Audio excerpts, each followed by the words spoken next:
Like many Australians, I really hope that our politicians would use the period of disruption caused by COVID-19 as a circuit breaker, as an opportunity to reset their relationship with the citizens whose interests they serve.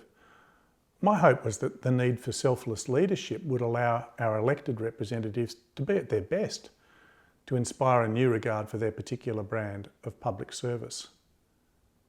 Unfortunately, recent events have once again demonstrated how low the bar has been set for at least some members of the political class.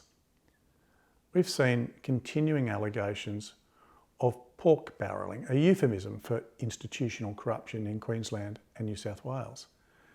And this mirrors the same kind of corruption found in the federal government during the sports fraud scandal, corruption that apparently infects all major political parties. And on that front, let's applaud the courageous work of the respective Auditors General who've brought that stain of corruption to light. And then there are various cases of lethal incompetence by governments and the extraordinary sight of government ministers ducking and weaving in the forlorn hope that they might deny and ultimately avoid all responsibility. The saddest thing of all is that premiers and prime ministers have created the impression that they condone such conduct, either by remaining silent or by defending their colleagues.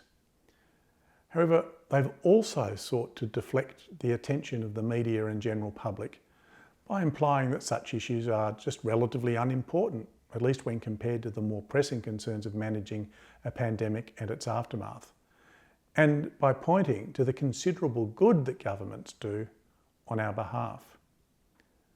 Well, this approach reminds me of conversations about how we should judge faith-based institutions in the aftermath of the Royal Commission into the institutional abuse of children. Revelations of the most appalling crimes, of the denigration and dismissal of victims and of the cover-up.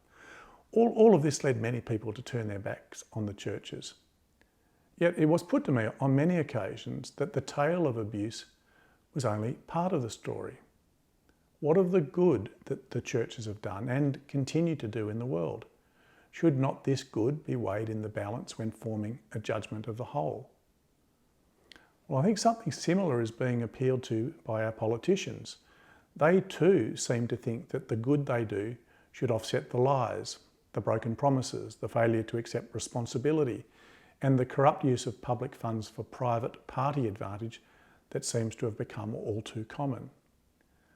Now, in my opinion, that's just not how things work. I do not believe in some kind of ethical balance sheet in which evil deeds can be excused or ignored just as long as the scales ultimately tilt in the direction of the good. No, I actually think that each action needs to be judged separately. And the obligation to do this should be especially clear to political leaders. And this is because the example they set shapes the expectations of citizens. Not only their expectations of politicians, but of each other. And that's why prime ministers and premiers need to set and maintain the highest standards of probity and demand it of their ministerial colleagues, even when, or maybe especially when, it is personally and politically difficult to do so. And it's then that moral courage comes to the fore. There's a fine line between extending loyalty to one's colleagues and betraying the public's trust, between celebrating the good that has been achieved by governments and turning a blind eye to wrongdoing of a kind that undermines the integrity of our democracy. Yes, there can be a fine line between what is urgent and important and what is essential.